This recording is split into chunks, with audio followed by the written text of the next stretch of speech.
You wanted the best. You've got the best podcast. The hottest podcast in the world. The Chris Voss Show. The preeminent podcast with guests so smart you may experience serious brain bleed. Get ready. Strap yourself in. Keep your hands, arms, and legs inside the vehicle at all times, because you're about to go on a monster education roller coaster with your brain. Now, here's your host, Chris Voss. And now, ladies and gentlemen, a man so ridiculously good-looking, his beauty knows no bounds. Here's your host, Chris Voss. It wasn't as good as the entryway when I did it. It sounded better in my head. Welcome to the show, folks. How you doing? Welcome to the Chris Voss Show. We certainly appreciate you being here. I've ever told you that. Have we ever sat down and have a conversation where we look into each other's eyes and go, you know, I appreciate you being a listener on the Chris Voss Show. We're having a killer weekend. Like, what did you guys do on Sunday? Did you refer the show to, like, everybody?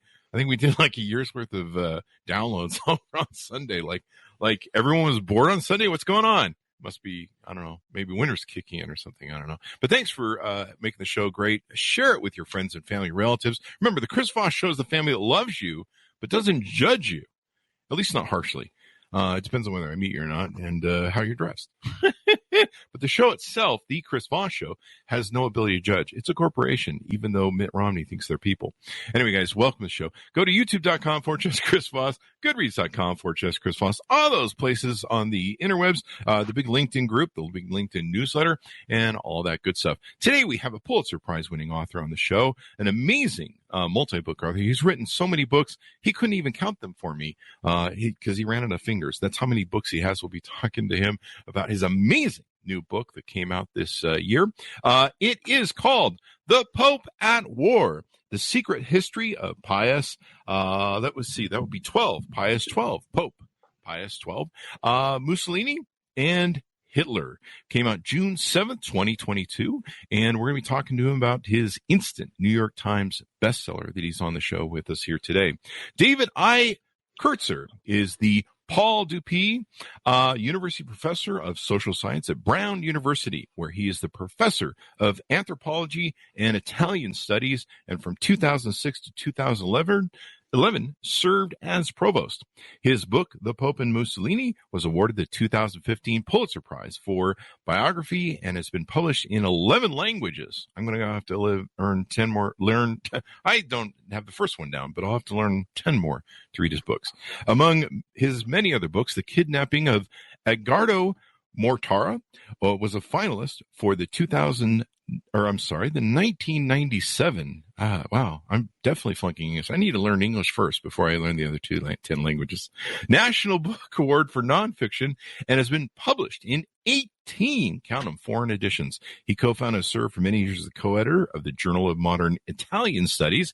In 2015, he was elected to membership in the American Academy of Arts and Sciences, and he's among the first scholars having access to the newly opened Vatican archives for the papacy of controversial Pope Pius XII. I think I have that correctly. Based on research here, as well as archives in Italy, Germany, France, Britain, and the U.S., his new book tells a story of relations with Mussolini and Hitler during the Second World War. Welcome to the show, David. How are you? Great. Good to be here. It's wonderful to have you on the show. Thank you for coming, and we're excited to have you. Man, you've done so many different things with your amazing books. Give us a .com or wherever you want people to find you on those interwebs in the sky, the magic ones. Well, I've got a website, which is www.davidkurtzer.com, and my handle on Twitter is @DavidKurtzer, written together. That's about it. I haven't gone into TikTok or other things, I guess. TikTok. I love that. Dude, I'm going to keep that. I always make fun of TikTok. TikTok. I always make fun of Snapchat, too. I always tell people, go see the show wherever we're at, but we're not on Snapchat for the most obvious of reasons. There's kind of an inside joke there, but we won't get into it.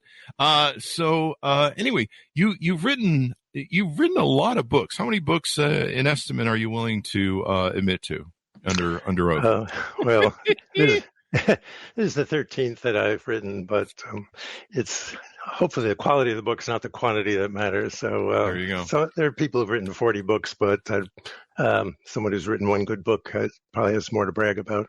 All right. According to the judges, that is the correct answer. So, David, are most of your books about the Pope? Am I seeing a theme here? Well, a number of them, especially recent ones, have been. I've been interested in the relationship of politics and religion in Italy. And if you're interested in politics and religion in Italy, you're interested in the Vatican and the Catholic Church. So quite a few of them have dealt with Vatican politics from both not just 20th century, but also 19th century. Yeah, there you go. So what motivated you want to write this particular book, The Pope at War? Well, there's been a huge controversy now for many decades about the silence of the Pope during World War II, especially his failure to denounce the Holocaust, the Nazi attempt to exterminate all of the Jews of Europe. And there have been decades of pressure on the Vatican to open its archives for the war years for that reason, so that we could shed some light on what actually happened, why the Pope did what he did. And finally, they opened them about 2.5 years ago, but it was up to the current Pope, Pope Francis, to make that decision. And I kind of bet when he became Pope that he would do that. So I began working on this in archives that were open, including the Italian State Archives, the Fascist Archives, the German, the Nazi archives, the British, American, French archives. So when they finally opened these archives 2.5 years ago, I had already gotten maybe tens of thousands of pages of archival material from those other archives ready. Wow. And this was the last piece of the puzzle. And you've called it The Secret History. What's the secret? Are you going to tell us, David? You can tell me. Just whisper. Yes. Well, academics don't usually like to use terms like secret history, but but it is secret in that a lot of this has been kept from the public, because certainly the Vatican didn't want everything to be known about what was going on behind the scenes. But this is true of any government as well, so there's nothing unusual about the Vatican in that way. But now, it's not just the papers of the Vatican themselves, but each of these other countries I mentioned, Germany, France, Britain, the U.S., Italy itself, had ambassadors or envoys in the Vatican throughout the war years, and they were sending daily reports of their conversations with the Pope, with the people around the Pope. And so it's really by triangulating all those that we can really put together what was going on behind the scenes. Very interesting.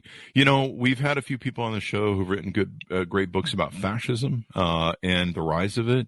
And it's always interesting to me when it comes to wars, fascism, the rise of, the right wings around the world and stuff, how much religion and religious leaders are tied into it. We see that right now with Russia. There's I think the Russian Orthodox billionaire, I'm not sure the correct term, preacher, whatever, over there. He's, endorsed the war. The Archbishop, yeah. The Archbishop. And clearly I funded my deacon school.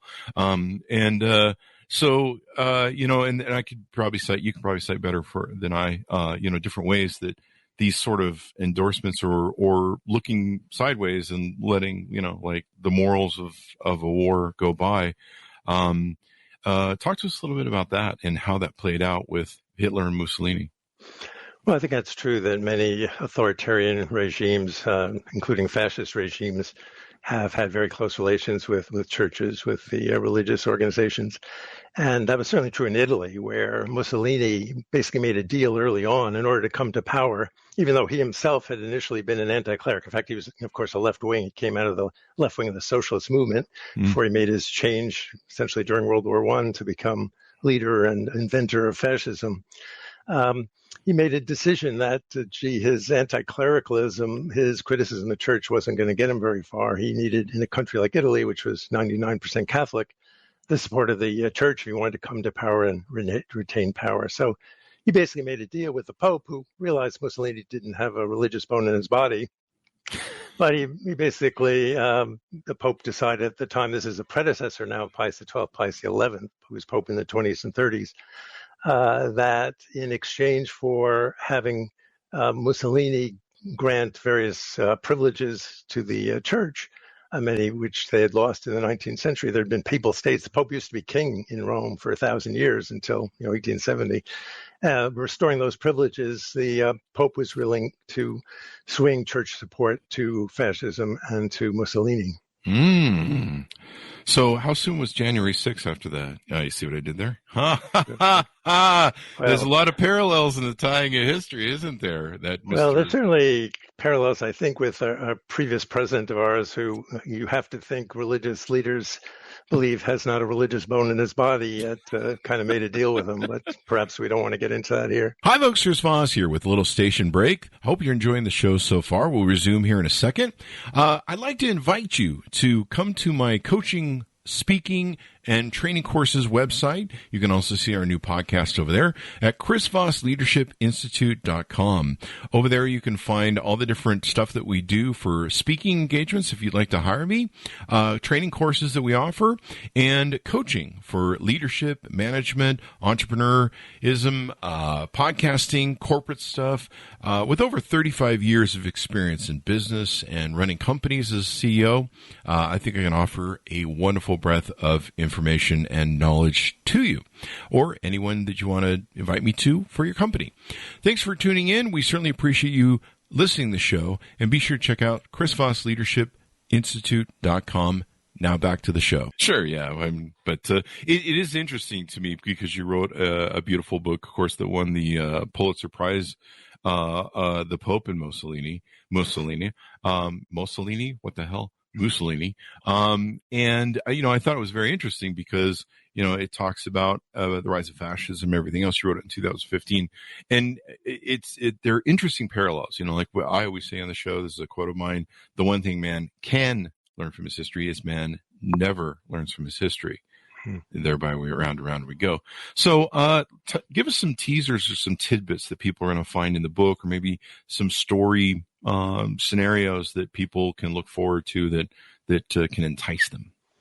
Well, one of perhaps the most kind of clamorous, amazing discoveries that I made in these newly open archives. I got to be, I was there the first day they were opened, February 2020, wow. And if within a few months, I have a collaborator who's actually Italian and Roman, a historian, Roberto Benedetti, and we discovered a incredible cache of documents which showed that Hitler, within just a few weeks, 4 or 5 weeks of Pius XII becoming Pope, so now we're in early 1939, just before the war begins, Hitler decides he sees an opportunity with the new Pope to end the criticism that the previous Pope had directed toward Nazism and toward Hitler, and sent a secret envoy who was a Nazi prince to enter into secret negotiations with the Pope. And these were essentially unknown before my discovery. Wow. And even more incredible, the Pope, unbeknownst to apparently to this Nazi prince who was Hitler's emissary, kept a German prelate, German priest nearby, hidden, because they were conducting these negotiations in German. The Pope had spent 12 years in Germany as a papal nuncio or ambassador to Germany, so he was fluent in German. And this hidden German priest wrote down the conversations. So they're basically a transcript of the conversations, these secret negotiations the Pope entered into with Hitler's Nazi prince emissary, who himself, by the way, was the great-grandson of Queen Victoria of England. Mm-hmm. And not just that, he was married to the daughter of the King of Italy. So it's just this incredible cloak and dagger story. Kind of incestuous, a little bit. Yes, well, the aristocracy. Politically. Yeah, well, politically too. The aristocracy of Europe was very intermarried. Mm-hmm. This is wild. I mean, people don't realize some of these things. And you were able to get there the first day and cash in on this cache of documents, if I can use cache twice in a sentence in two different spellings. Those of you who are millennials and Gen Zs can look up what that means.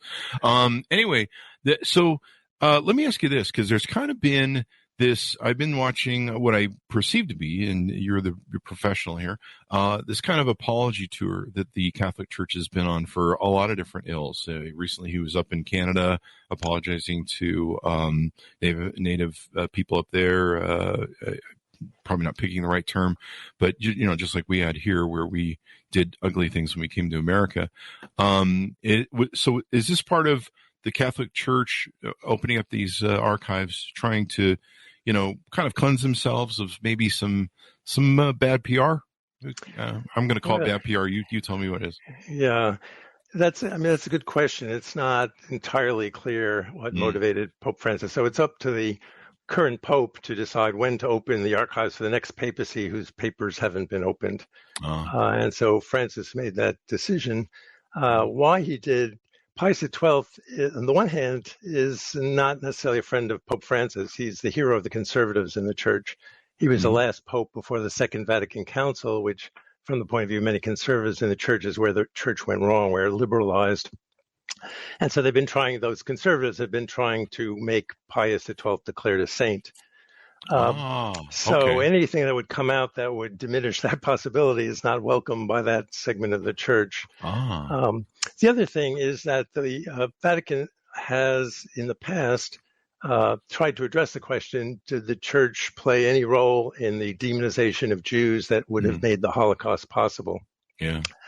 And where the church, the Roman Catholic Church in Germany, for example, most recently, but also some other countries, has asked for forgiveness, essentially, for saying that during the war, the clergy supported the war. For example, the Roman Catholics, along with the Protestants too, churches supported the war during the war and did not protest the Holocaust. The Vatican has not done that. The Vatican, and for that matter, the Italian Church, has not admitted that it bore any relation for the kind of demonization of Jews that could have led to the Holocaust, or that the clergy could have played any role. So there's been basically a pretty staunch denial of responsibility in that sense. So what is it like? Do you talk about this in the book? If not, this is one of those questions I love to ask people on the show. What's it like to go? I mean, you're getting access to something. I'm sure you know the depth of it, but what's it like to, be able to access these documents that were held secret? And what's it like to go there and just feel those documents, and you're passing over history that probably very few people have had a look at? Yeah, no, it's not to everybody's taste probably, because there's also a lot of tedium involved. But when you come across a document, I remember working in the 19th century document written to the Pope at the time by Prince Metternich, who was just a figure I learned about in, history books. To actually see a handwritten letter and his signature is kind of exciting. No. Working in these archives, for example, discovering those papers, involving the Pope's secret negotiations with Hitler's envoy. It is just very exciting having that in your hands. And you feel a kind of closeness. And in my book, what I try to do is communicate some of that, try to give readers the kind of fly on the wall of these meetings and what was going on behind the scenes. So you get that too from reading these documents. That must, for a historian like you, who's written, 13 plus books, you've been a historian all your life, archivist. This must have been just a moment that just, it's chilling. It's exciting. Do you get a lot of shaping in those meetings from the Pope's people, where they're like, they try to put a spin on it, like, hey, here's some documents, and they're not as bad as you might think, or so, is there a PR push? There is some. When my book came out, came out in Italy pretty much the same time, the Italian edition, as it came out in the U.S. a couple of months ago. And the Vatican daily newspaper devoted a full page to denouncing the book. And then 2 days later, the daily newspaper of the Italian church hierarchy similarly devoted a big page to denouncing the book. So there's certainly those who don't like this history to come to light. On the other hand, when I'm in the archives in the Vatican, in the bowels of the Vatican, a number of archivists will come and talk to me and tell me they're reading what I'm writing and agree with it, and we'll share stories and share discoveries, but they don't want to be quoted. So it's so when people talk about the Vatican or even the Catholic Church, you have to realize these are very heterogeneous kind of institutions. And so they're very different kinds of positions about all this history. Now, see, if I was in the basement of the Vatican, I'd be looking for those prices gold things or something. I don't know. I've heard there's expensive stuff down there. I don't know, but whatever. That's a joke. I think there is, though. So let me ask you this. Once you got a hold of these documents, where did you keep them in your estate at Florida Mar-a-Lago? No, Right. We have people that watch our videos from 13 years from now. For those of you who did, you'll have to Google what's going on right now in the news. So they didn't let you take them home, I guess, is a dumb question. No, not just that, but if you work in many archives, including, for example, Italian state archives, you can bring your camera or your iPhone and take pictures of the documents. Mm-hmm.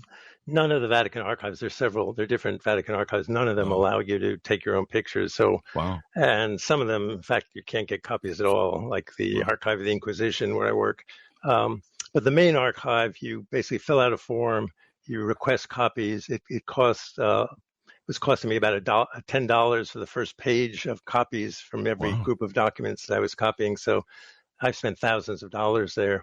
Wow. Just getting a material copy, but now you get digitized copies. So cool. I end up with thousands of pages of archival documents from the Vatican on my computer. So that's where I have them. I don't get to touch them once I get back home. Wow, that's pretty awesome. All right, guys, we need you to buy the book so David can get his money back. Damn it. Anyway, no, this is really interesting. I mean, the study of history, and like I said before, the fact that so much of what man does repeats history. It never seems to learn from it. And you see, it's the more I've studied how authoritarians will wrap themselves in religious, in whatever the religion is, get the endorsement of that. We've had a lot of authors on the show that have written about white nationalism, the rise of it, the history of it over time. And it's just extraordinary because, the Vatican is a government. It is a power. And power corrupts. I think what did Carolina say to me one time? She said, there are always people in power, or something to the effect, I'll butcher it. There is always people in power that do things that want ultimate power, or they want to hide mistakes they made. And there will always be reporters and journalists to go after that. What are some other things that maybe you can tease out that people find, and why did you choose the names of these characters in the book? No, I'm just kidding. That's what I asked novelists. I'm just kidding. Do you think, was there anything that surprised you or stuck out at you that you were like, holy moly? Well, I'll give you another example. There's actually quite a lot of things that I found dramatic that are revealed in my book, but were revealed in these archives. In October, the Germans take over Rome in September 1943 after Mussolini is overthrown. The Germans flood their troops down south. In July of 43, the Allies have landed in Sicily and begin their move that would be quite slow going up the Italian peninsula. Mm-hmm. So in September 43, the Germans occupy Rome. The next month, they basically Hitler sends 350 SS to round up all of the Jews in Rome to deport them to basically to their death. Mm-hmm.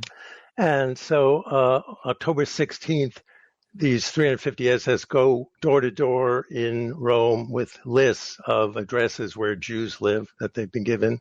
Mm-hmm. And they end up seizing about 1,260 of them. And they put them in a holding area, a military college that's just outside the walls of Vatican City. And they keep them there for 2 days. 2 days later, meanwhile, of course, this question of, is the Pope going to speak out? Is he going to protest, which is part of the drama. 2 days later, though, they put a little over 1,000 on a train bound for Auschwitz.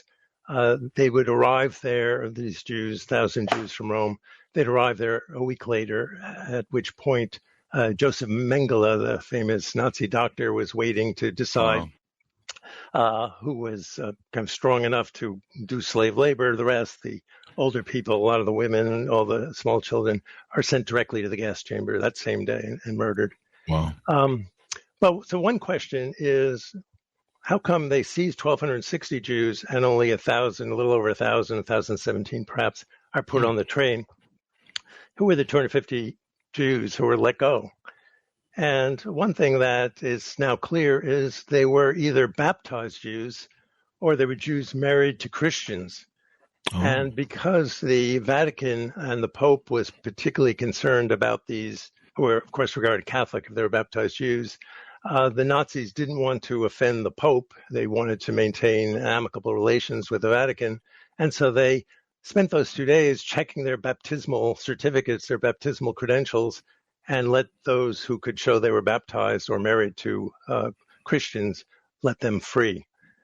So A lot of the records that we're now seeing in the Vatican have to do with attempts to show that people who are being treated as Jews were actually baptized and therefore should be treated as Christians, not as Jews. And so most likely would the assertion be that, if you married into Judaism, your husband, your wife, you were separated at that moment, left behind in Italy, and they were taken to their deaths? Well, I mean, the idea was that let's say if you're a man who's Jewish and married to a Catholic woman, if you were married, and this is where they were also interested, married according to Catholic ritual, it would only be by special dispensation in which the husband promises to raise any children as Catholic, even though he's Jewish. Oh. And so the argument is that by taking away the kind of breadwinner of the family, it's leaving these Christian wife and Christian children to starve to death or suffer terribly. Yeah. So one shouldn't do that. Yeah, that's just the horror of it all.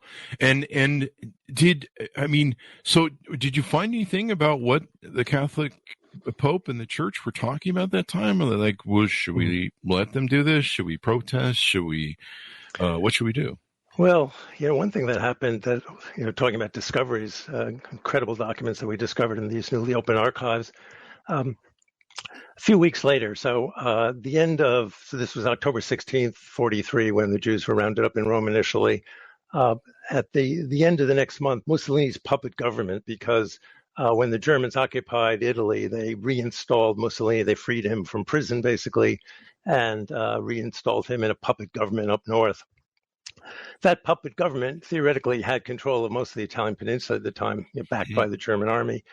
On November 30th, 43, so this is now about 6 weeks after the roundup of the Jews in Rome, the new puppet Mussolini government announces that all Jews in Italy are to be arrested and sent to concentration camps, all their property seized. Mm-hmm. So right after that, and this is where one of the other discoveries in the archives that I talk about in the book, one of the Pope's advisors dealing with Jewish questions sends a long memo saying, really, you should do something to protest. Not publicly, I'm not saying, make a public statement, but at least give a kind of detailed protest to the German ambassador to the Vatican. So the Pope's undecided. He has another priest he regards as his main expert on matters of Jews, and so has the first memo sent to him, should I in fact do something, or should my Secretary of State do something to protest? And that memo, it's a long memo filled with anti-Semitic language, which urges the Pope not to do anything of this sort, that it would be inappropriate, it would just help Jews, and so on, would anger Hitler. So these are the kind of documents we now can find in these newly opened archives. Wow. And so you can see the attitudes and bias, prejudice of the people behind them. It's interesting because you have that, like I said, political incestuous thing where they give, the Pope or the Catholic Church gives power to Mussolini or gives him a sign off or endorsement or, puts their backing behind him. And then, here they've got this. And is there, I didn't study this in history, but is there any time during World War II where the Pope ever comes out and says, hey, this is not working out. This is a bad thing? Well, it depends what you mean by saying it's a bad thing. He did. Sure. His defenders point to a couple of sentences kind of buried on page 19 of a talk he gave, Christmas talk in 1942, where he said, it wasn't right to persecute people based on their race and so on. He doesn't mention Jews. He doesn't mention Nazis or Germans, but so he, does say that. And of course, it's not that the Pope was happy about the fact that millions of Jews were being murdered. And by the way, when Poland was invaded, one of the first things the Nazis do is they arrest hundreds of Catholic priests who were seen. So this is now in the fall of 1939, the beginning of the war, because the Polish priests were seen as kind of fonts of Polish nationalism, local leaders of Polish nationalism. So when we talk about the silence of the Pope during the Holocaust, actually the whole kind of scandal or controversy over the silence of the Pope begins even before the Holocaust, and has nothing that's directly to do with Jews. It had to do with the Catholics in Poland and the Polish ambassador, the Vatican, and so on, urging the Pope to speak out to denounce the fact that hundreds of priests are being arrested and sent to concentration camps, and Poland is being overrun by hundreds of thousands of German troops. And the Pope refuses to speak out against that. Maybe we've learned something from that, or the Pope or the papacy or the Catholic Church has learned from that. I think they've spoken out against the Ukraine conflict with Russia, haven't they? Well, there too, the Pope's under some pressure and he's being criticized.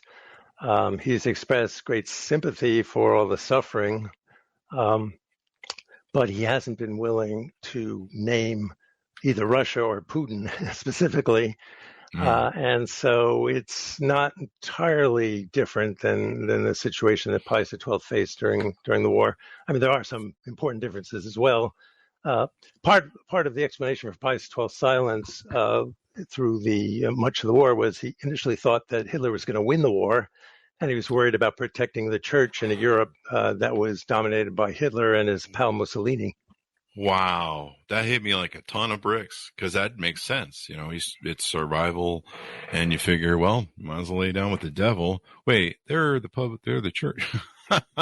The beast. They lay down with the beast. That's my rendition there. But this is extraordinary. Wow, I never thought of that though. But what you just said is going to haunt me as to how they actually thought he was going to win the war, and so they're like, well, we might as well, make a deal.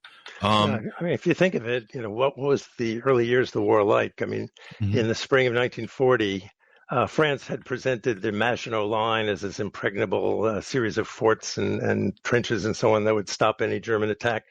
The Germans just spend a matter of a few weeks and go not only through Belgium and Netherlands, Luxembourg, but then on to Paris and drive from Dunkirk, drive the British off the continent. Yeah. So, meanwhile, in North Africa, Rommel and so on was winning. In the Balkans, they were taking over Yugoslavia and Greece without much trouble. Yeah. So, there was pretty good reason to think that the Germans were going to win the war. Yeah, the Battle of Dunkirk. What a story that was. And then I think there was a lot of it that was, I'm trying to remember, it's somewhere lost in history, but it's a very important part of Britain's fight. So let me ask you this. I had this in my head we've had authors on the show who've written about sainthood in the Catholic Church and the internal lobbying that it takes to bring someone to sainthood. The amount of money is extraordinary that has to go on behind it, the funding and craziness. So is this a lot of that effort to bring sainthood to Pius? Yeah, I mean, I don't know how much money has been spent, and I'm not really an expert on what goes on behind the scenes there. But there is an office that deals with making saints, and there's been a process now for many decades looking into making Pius XII a saint. He was declared by a previous pope. He was declared venerable, which is kind of a first step along the way. And so he's now referred to as Venerable Pope Pius XII. But yeah, so being a hero of conservatives. I mean, if you go on Twitter, if any of your listeners go on Twitter any day and put Pius XII in there, they will see many tweets which say Pius XII was the last pope. There has been no legitimate pope since Pius XII. And that Pope Francis actually isn't pope or isn't even Roman Catholic, according to some of them. So is this on Truth Social, the app? Yeah, it could be. Look that up if you're watching the video 10 years from now. So this is really interesting, and I know there's a lot of money going to it. I was just wondering if you knew the figure. I've got my checkbook here. I've done some bad things in my life, and I'd like to see if I can't buy me a sainthood. Queen Elizabeth won't return my calls for knighthood, so. Well, there are those who say follow the money, and I mean, one thing I think people don't often realize is that throughout the 20th century, and certainly during World War II, the main financial support for the Vatican was coming from Catholics in the United States. So although Pius XII is famously was called Hitler's Pope by John Cornwell in the title of a book of 20 years ago, which I think is not really fair because he was not a fan of Hitler by any means. But the one reason why the Pope could not be seen publicly to be favoring the Axis cause was that he was dependent on American funds to support the Vatican. Wow. So he had to keep American Catholics happy as well. So at the same time, Mussolini, of course, is trying to use his good relations with the Vatican to get the Pope to influence the Catholics in the United States to stay out of the war. Wow. Or influence the Catholics in Latin America to be sure that their countries don't support the U.S. once it does join the war. Mm. What an amazing, just the history of man, money, power, government, war, just there's like a theme of it I hear over the last, trillion years that we've been humans. We're always up to something bad sometimes. I don't know. Does it ever get better, David? Well, that's hard to predict. I mean, what's interesting, we're talking about the Pope worried that, if the Nazis are going to win the war, I've got to protect the church. But what about later in the war? I mean, later in the war, it was pretty clear by, early 43, the tide of the war had changed. And now it's increasingly likely that the Axis, that the Germans were going to lose the war. Yeah. But still, the Pope and many, millions of Jews were being exterminated at the time. The Pope still remained silent. And now there's something else that came to his mind, that is fear of communism. Because, wow. I mean, when we talk about allies, often what comes to, I think, Americans' minds are, Brits and Americans, standing together. But in fact, the third part of that tripod was the Soviet Union, and which, arguably was the most important force in defeating Nazism. Yeah. So now the Pope was worried that Europe might be dominated by the communists, in which case it would be a death knell for the Catholic Church from his point of view, or certainly dire circumstances for the Church. So he was eager to see Germany left standing, and so the Allied demand for unconditional surrender was something that he was not comfortable with. Yeah. And we almost, we're living in what's the old Chinese curse? May you live in interesting times. I got that from Bobby Kennedy in his speech, Ripples of Hope in South Africa. May you live in interesting times. And I think you got it from an ancient Chinese curse. But, we almost lived through something very similar with what was going on when the war first broke out in the Ukraine, with Russia. I think they even found documents from one of the soldiers that there was an intention to go in Lithuania or Moldova afterwards, and they thought that they would blitzkrieg across, and maybe there was a chance that Finland or other places, there's all the speculation that, we could see something of that sort of nature and then of course with a response from NATO, causing, us into a possible nuclear escalation. And you look at that history paralleled with, like I said, I was watching when Putin went and met with with the Russian Orthodox leader and got this blessing, and he shows up to church with this candle, and you're just like, wow. It's just extraordinary, the parallels of history and, of course, what you've documented in your book. Anything more you want to tease out before we go? I get so excited by this stuff because there's so much to learn. And as you peel back those layers and open up those boxes, what an extraordinary find. Well, I think you're right that the question of larger lessons of this sort of story is religious leaders allowing certain kind of political leaders to use religion and use the backing of the religious leaders to justify warfare and other terrible things. In the case of the Holocaust and World War II, who were the enemies? The enemies that Hitler presented were basically two: the Jews and the communists. And so the United States was theoretically run by Jews, according to Hitler and the Nazis, and of course the communists, the Soviet Union. So it was important for Hitler to show that he was actually supporting the churches, although he too, could care less, I'm sure, personally about Christianity. But he presented himself, and that's why he didn't. People say, "Oh, the Pope was worried that Hitler was going to kidnap the Pope or occupy Vatican City or bomb it." He wasn't going to do any of those things because he was trying to present himself as the protector of Christian Europe against Jews and communists. Wow. So, today when you see Archbishop Kirill, the Archbishop of the Russian Orthodox Church, also go along with Putin kind of portraying his war in Ukraine as a battle against the secular West and for protecting Orthodox Christianity. There are some striking similarities there. There you go. And money. My understanding is he's a billionaire. Could be. That I couldn't say.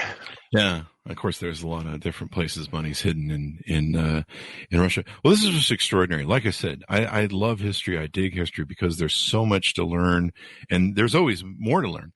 Do you think that there's any more boxes that they've got buried in the basement that you'll be able to get access to maybe in the future, or do you think you were able to get into everything you know is available? Well, there are a couple aspects there. One, they haven't processed all the material, so there's some material still to be processed.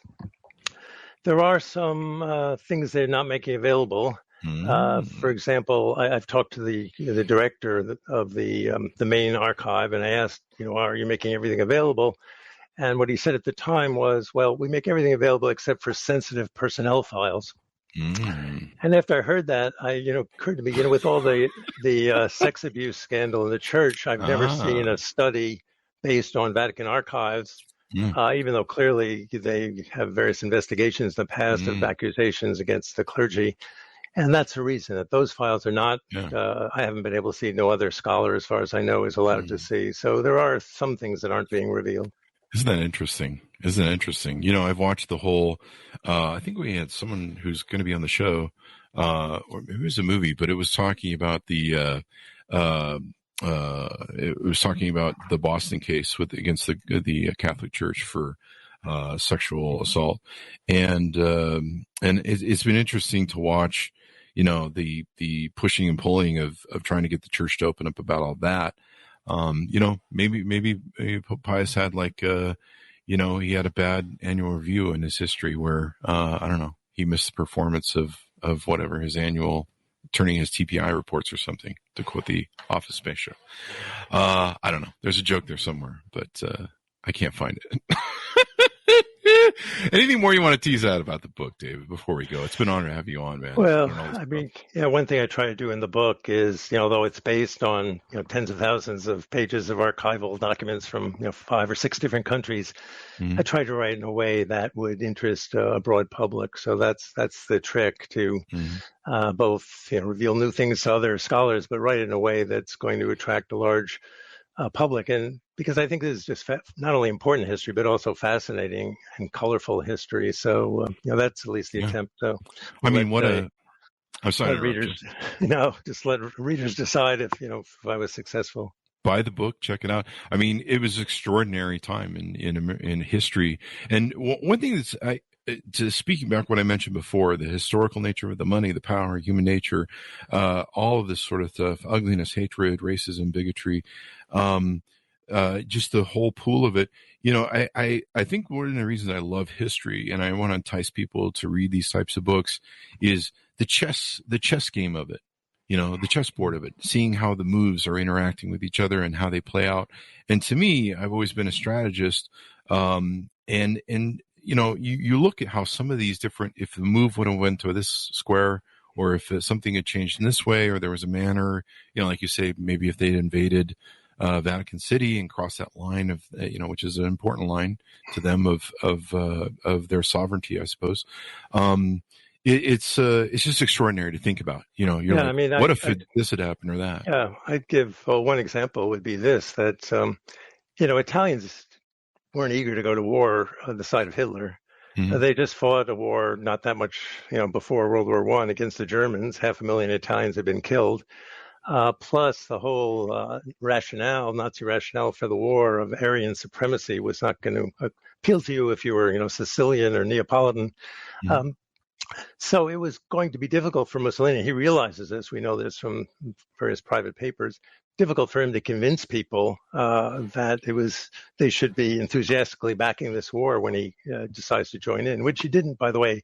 Initially, the war is normally dated to the invasion of Poland in September 1939. He only joins the war in the following June, 1940. So what if the Pope at the time had denounced any attempt to join the Hitler in the war.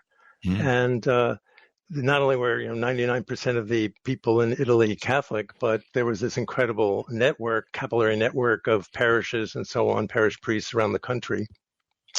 But the opposite happened. The Catholic Church in Italy urged all good Catholics to join in the Axis War. And the head of the clergy, as Bishop of Rome, is the Pope himself.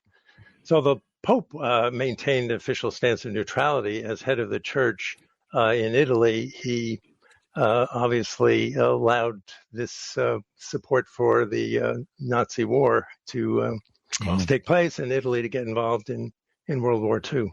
And you think of the horror of it, 12 or 6 million Jews at the very least that they can count, and the extraordinary fallout and destruction of life, humanity, and just the horror of it all. Those of our audience mostly listen in audio, but the good ones, the ones we love the most, watch on YouTube. I know you have a guitar in the back there. You play guitar? Right. I do, not terribly well, but what you don't see are my electric guitars. You got the electric guitars as well. It helps my image better to have the classical guitar there. Yeah. So could you play us the theme from The Godfather? No, I'm just kidding. Only if I joined the union, Only if you joined the union. I love it. Well, David, it's been wonderful to have you on the show. Thank you very much for coming on and sharing your brilliant knowledge. Well, thanks for having me. Thank you for coming. And give us your .com so people can find you on the interwebs, please. Yes, this is my name written together, David Kertzer, KERTZER.com. And I have various information about my books and whatnot there. And then Twitter is @DavidKertzer. There you go. There you go. Order up the book, guys. It came out June 7th, 2022. The Pope at War, The Secret History of Pius XII. Do I have that right? Do you say Pius XII? Right. Mussolini and Hitler. And one extraordinary time in history. I mean, there's been nothing like it, and we hope that there's never going to be anything like it since. But, like I say, I remember so many people were shocked when they're like, I thought we weren't having any more wars, and suddenly we're doing it with Ukraine. So, and hopefully that turns out good. Although good in war is kind of a hard thing to say. Well, we hope it turns out good. It's awful in any case. But pick up the book wherever fine books are sold. Remember, stay on those alleyway bookstores. I went into one last week, and I've got to take a tetanus shot. Be good to each other. Stay safe, and we'll see you guys next time.